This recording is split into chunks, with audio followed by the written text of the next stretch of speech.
pagi ini jangan sampai lupa kita semua, bapak-bapak, mas-mas, mbak-mbak, adik-adik, remaja, putra dan putri, semua kita yang hadir untuk selalu bersyukur kepada Allah Subhanahu wa ta'ala. Karena nikmat terbesar yang Allah titipkan dalam kehidupan kita adalah nikmat iman. Alhamdulillah. Selain itu Allah masih berikan kepada kita kesempatan hingga pagi ini kita bisa berkumpul untuk menunaikan salat Idul Adha, mendengarkan khutbah Idul Adha, kemudian melakukan pemotongan hewan kurban dan seterusnya dari ritual ibadah bulan Dzulhijjah ini.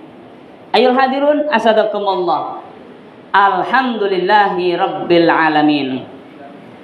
Di bulan Dzulhijjah ini seringkali kita senantiasa diingatkan oleh Allah Subhanahu wa ta'ala lewat pribadi mulia, baginda yang mulia, yang namanya selalu disebut dalam sholat.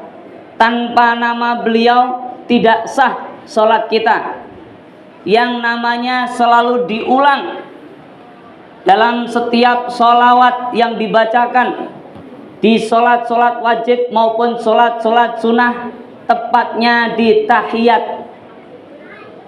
Masya Allah. Apa ini maknanya ayyuhal hadirun? Maknanya ketika kita ingin mengambil pelajaran dari baginda Nabi besar Ibrahim alaihissalam, itu sama artinya dengan mengikuti perintah baginda Nabiullah Muhammad sallallahu alaihi wasallam.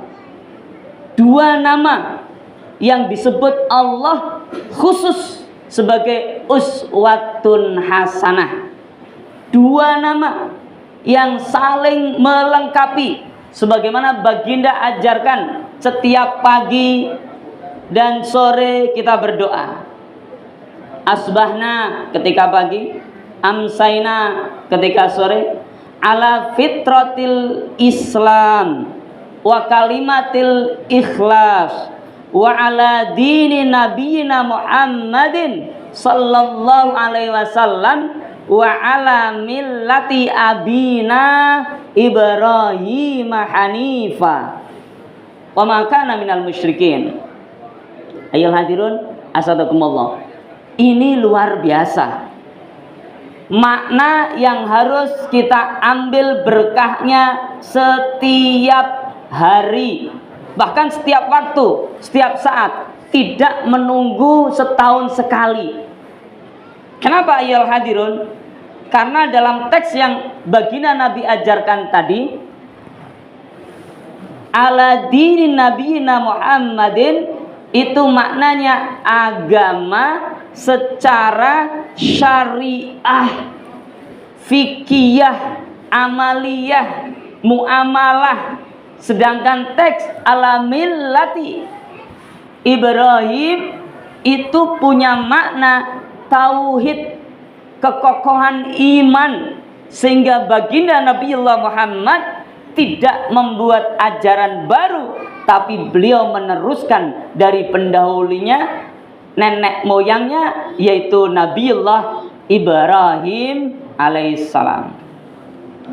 Hadirin asadakumullah, bila tiap tahun kita diingatkan ada hewan yang harus dipotong sebagai hewan kurban, jika tiap tahun kita diingatkan kemuliaan 10 pertama dari bulan Dzulhijjah, ada yang berpuasa, ada yang meningkatkan amaliyah ibadahnya, ada yang memperbanyak sedekahnya dan sebagainya, maka kita pun tidak boleh lengah, tidak boleh lupa ada pelajaran yang digambarkan sebagai milah yang harus kita teruskan, bukan hanya untuk diri kita, tapi juga anak kita, istri kita. keluarga kita, bahkan tetangga kanan kiri kita, bangsa dan negara kita. Siapapun yang ingin mendapatkan kebahagiaan di dunia dan di akhirat. Hadirin, asadakumullah. Bapak Ibu, adik-adik, semoga kita semua yang hadir senantiasa diberikan kebahagiaan oleh Allah Subhanahu wa taala. Allahu akbar, Allahu akbar, Allahu akbar, walillahil hamd. Hadirin, mengapa Nabiullah Ibrahim alaihissalam dalam surat Asy-Syu'ara ayat 69 hingga 83 digambarkan luar biasa. Ibrahim dengan titipan akal pikiran sebagaimana kita. Ibrahim yang sudah disematkan uswatun hasanah atasnya, artinya baginda Nabi Ibrahim cara pandang hidupnya terkait dengan akidah bisa kita ikuti, dan idealnya harus kita ikuti. Hadirin, coba kita lihat bagaimana Nabiullah Ibrahim alaihissalam ketika beliau bergulat dengan pemikirannya, berpikir mana Tuhan yang sebenarnya. Kemudian beliau menemukan Tuhan yang sebenarnya, yaitu Allah Subhanahu wa taala, dan kemudian mulailah beliau menyampaikannya. Apa pelajarannya, hadirin? Maka seorang mukmin untuk memperkuat akidahnya, tauhidnya, milahnya, tidak boleh tidak harus selalu menggunakan akal pikirannya pula. Tidak boleh sekedar yakin, pokoknya yakin, tapi harus menggunakan akal pikirannya pula. Karena itu yang diajarkan oleh Allah, dicontohkan melalui pribadi kehidupan baginda Nabiullah Ibrahim alaihissalam. Menyampaikan pertama kali kepada ayahandanya. Bagaimana ayahanda responnya? Tentu beliau marah. Tapi yang terpenting bagaimana sikap Ibrahim sebagai seorang anak. Ternyata Nabiullah Ibrahim mampu bersikap kepada ayahandanya meskipun berbeda pikiran. Hadirin, as'adakumullah. Jika kita kontekstualkan dengan kondisi kekinian, maka kita bisa lihat pikiran-pikiran itu sekarang bisa jadi tidak bertentangan di antara diri kita maupun anak-anak kita terkait siapa Tuhan yang sebenarnya. Tetapi secara tidak langsung kadang-kadang otak pikiran kita diracuni oleh pikiran-pikiran yang tidak disyariatkan, bahkan bertentangan. Pikiran-pikiran liberal yang membolehkan segalanya, pikiran-pikiran sekuler yang kemudian memisahkan agama dengan ruang-ruang publik, dianggap ruang personal. Pikiran ateis atau komunis yang kemudian tidak mengakui adanya Tuhan, yang mengatakan semua harus rata, sama, tidak boleh ada orang kaya, tidak boleh ada orang miskin, semuanya sama. Pikiran-pikiran inilah, ayolah hadirun, dalam konteks kekinian ini mirip-mirip dulu yang menyerang pikirannya Nabiullah Ibrahim alaihissalam. Tapi dengan rahasia tertentu, baginda Nabi Ibrahim mampu mengalahkan semuanya. Dalam ghazwul fikr, dalam perang pemikiran yang aneh-aneh itu, kalau cara Ibrahim kita ikuti, maka insya Allah kita, anak-anak kita pun mampu menyelesaikan berbagai macam tantangan rusaknya pikiran-pikiran yang muncul dari eksternal kita. Hadirin assalamualaikum. Coba kita lihat pula ketika Nabiullah Ibrahim alaihissalam meyakinkan selalu dengan logikanya, apa mungkin patung-patung ini bisa berbuat baik? Apa bisa patung-patung ini berbahaya? Dengan logika, dengan pikiran, dengan persuasi, bukan dengan doktrinasi yang menutup komunikasi. Semua cair, semua terbuka, semua bisa berbicara, semua harus mendengarkan, saling menghargai. Itu pelajaran dahsyat. Kok bisa ya hadirin? Di saat sekarang ini banyak, kadang orang tambah pinter, tambah emosional. Kadang orang tambah populer, tambah merasa jumawa. Kadang orang tambah punya kekuasaan, tambah lupa bahwa dunia ini pasti akan selesai. Paling-paling 80 tahun, 90 tahun paling banyak. Bahkan Rasulullah mengatakan kebanyakan 60 sampai 70 tahun. Apa yang dibanggakan? Kenapa banyak orang yang lupa? Karena tidak mengikuti cara Ibrahim yang sering dilupakan ini. Yang diikuti cuman pribadi, kebiasaan setahun sekalinya, kurbannya, puasa, Arafah tarwiyahnya, sedekah, baca Qur'annya. Tapi ada yang lupa, yang sebenarnya adalah rentetan dari perjalanan baginda Nabi Ibrahim alaihissalam. Kemudian beliau berhasil menjadi uswatun hasanah. Hadirin asadakumullah. Bagaimana Ibrahim menyikapi, meyakinkan bahwa sebenarnya yang membuat hidup kita ini Allah, yang membuat alam semesta ini Allah. Coba kita menemukan orang belajar sains dan teknologi, mengetahui menemukan alam semesta, tapi tidak menjamin dia kemudian jadi ingat Allah, jadi bertauhid, jadi benar. Tidak sedikit dari mereka malah merasa bahwa bumi alam semesta ini jadi dengan sendirinya. Naudzubillah min dzalik. Tidak terjadi pada pribadi Nabiullah Ibrahim alaihissalam. Bagaimana Nabiullah Ibrahim? Dalam surat Asy-Syu'ara ayat 69 sampai 83 tersebut digambarkan memaknai hidup ini adalah kuasa Allah. Yang ngasih makan kita hakikatnya adalah Allah melalui rezeki-rezeki yang telah Allah tetapkan, bukan pekerjaan kita. Pekerjaan kita hanyalah wasilah. Insyaallah. Dan berhasil Nabiullah Ibrahim untuk punya pemikiran seperti itu. Bukan hanya pemikiran yang diyakini sendiri, tapi beliau mampu menduplikasikannya kepada anaknya, istrinya. Masya Allah. Ayo hadirin asadakumullah. Ketika kita sakit, Ibrahim pun mengatakan, yang buat sakit Allah, yang menyembuhkan juga Allah. Masya Allah.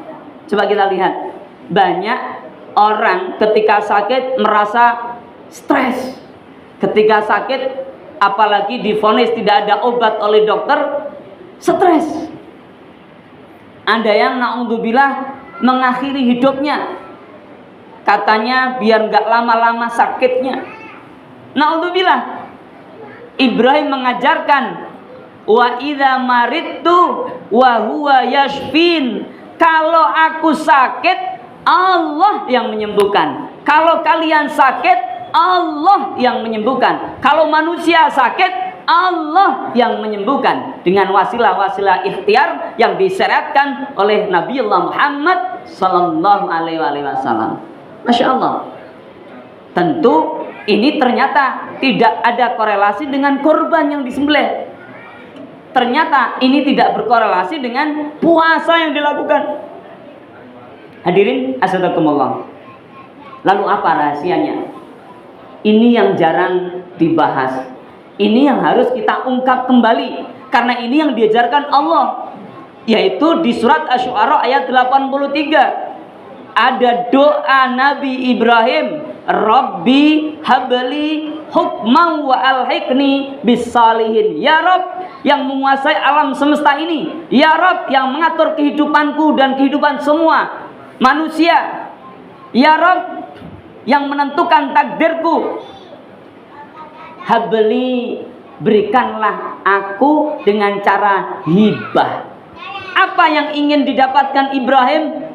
Hukmah, ilmu hikmah, wal hikni bisolihin, dan masukkanlah aku dengan cara wa al hikni, bukan dengan cara wa adkhilni. Kenapa ayyuhal hadirun? Kalau wa alhiqni itu masuk kemudian menyatu menjadi. Wa alhiqni bisolihin. Ya Rabb, masukkanlah aku ke dalam golongan orang-orang yang soleh, dan saat itu pun akulah juga termasuk orang soleh. Dan cara memberikannya apa? Dengan hibah, bukan dengan pemberian biasa. Kenapa ayyuhal hadirun? Karena kalau dengan hibah tidak ada syarat. Kalau Rabbana atina, ya Allah berikan kami, bisa jadi kalau kata memberi pasti ada alasan kenapa memberi. Karena prestasinya bagus, karena dia lagi butuh, karena dia berbuat baik. Tapi kalau hibah tidak ada syarat. Nabiullah Ibrahim mengajarkan, ya Rabb, berikanlah aku ilmu hikmah, tapi dengan cara hibah. Kok dengan cara hibah? Karena amalku nggak baik-baik, nggak banyak-banyak amat. Karena dosaku begitu banyak. Karena perbuatanku banyak yang belum sesuai. Maka berikan tanpa syarat ya Rabb. Apa yang kau inginkan? Yang diinginkan baginda Ibrahim adalah ilmu hikmah. Ternyata ya hadirun, ini doa singkat banget, tapi jarang yang mau mengamalkan. Mungkin karena kita belum menjadikan Al-Quran sebagai pedoman, atau belum membaca Al-Quran dengan mengkoneksikan asma Allah sebagaimana perintah Allah, Iqra bismi rabbik, baca dengan membawa asma Allah. Hadirin, yang dilakukan Ibrahim alaihissalam, yang dilakukan Abul Anbiya ini, bapaknya para nabi ini, diteruskan oleh para nabi berikutnya, oleh ulama berikutnya, sampai pada ilmuwan-ilmuwan yang dahsyat yang mengubah peradaban teknologi menjadi luar biasa ini adalah pribadi-pribadi yang lahir, ilmuwan ulama yang lahir karena dia membaca ayat kauniyah, ayat alam semesta maupun ayat tanziliyah, ayat Quran dengan selalu mengkoneksikan kepada Allah. Persis seperti tujuan sistem pendidikan nasional kita. Meningkatkan iman, takwa, akhlak karimah. Hadirin asadukumullah, ternyata ilmu hikmah inilah biangnya. Ilmu hikmah inilah yang mampu membimbing seseorang sehingga dia melihat ini baik, ini buruk. Hikmah inilah yang meyakinkan Ibrahim kalau dia dimasukkan api oleh Namrud, api tidak akan berbahaya baginya. Hikmah inilah yang membuat istrinya Ibrahim, bundanya Ismail, rela berada di tempat yang tandus, tidak ada rezeki, berbekal keyakinan. Kok bisa? Mana ada sekarang istri, ibu yang kemudian mampu bertahan di saat tidak ada ekonomi apapun. Ternyata Ibrahim mampu. Kenapa? Ada ilmu hikmah. Karena ilmu hikmah ini ayolah hadirun, tidak bisa diteorikan. Ini adalah pemberian Allah. Gara-gara ilmu hikmah ini, Ismail alaihissalam langsung siap manakala mau disembelih karena atas perintah Allah. Masya Allah. Ayolah hadirun asadukumullah. Jika kita mau mengamalkan Rabbi habli hukman wa alhiqni bisalihin rutin setiap hari, bahkan setiap saat, ini yang harus terus. Selain tiap tahun sekali kurban misalnya, selain setiap tahun sekali puasa Arafah Tarwiyah misalnya, tapi yang lebih sering dilakukan Nabiullah Ibrahim adalah Rabbi habli hukma wa alhiqni bisalihin. Melihat sesuatu yang kita kadang nggak paham, baca Rabbi habli hukma wa alhiqni bisalihin. Ya Rabb, berikanlah aku ilmu hikmah. Tunjukkan sesuatu yang orang lain mungkin nggak paham. Kita diuji sakit, kemudian ternyata sulit bersyukur. Ya Rabb, Rabbi habli hukma alhiqni bisalihin. Tunjukkan ya Rabb kebaikan-kebaikannya, jauhkan aku dari keburukan-keburukan. Ini yang dilakukan Nabiullah Ibrahim alaihissalam. Hadirin astagfirullah. Allahu akbar, Allahu akbar, Allahu akbar, walillahil hamd. Semoga kita semua diberi kemampuan oleh Allah yang kuat, keinginannya kuat, kemampuannya kuat untuk mengamalkan doa singkat yang ini efeknya luar biasa jika kita bacanya dengan penuh penghayatan, dengan penuh keyakinan dan niatnya mengikuti millata abina Ibrahim Hanifa dan mengikuti perintah baginda Nabiullah Muhammad sallallahu alaihi wasallam. Barakallahu li wa lakum bima fihi minal ayati wa dzikril hakim wa taqabbalallahu minni wa minkum tilawata innahu was samiul alim wa qur rabbi fir warham wa anta khairur rahimin.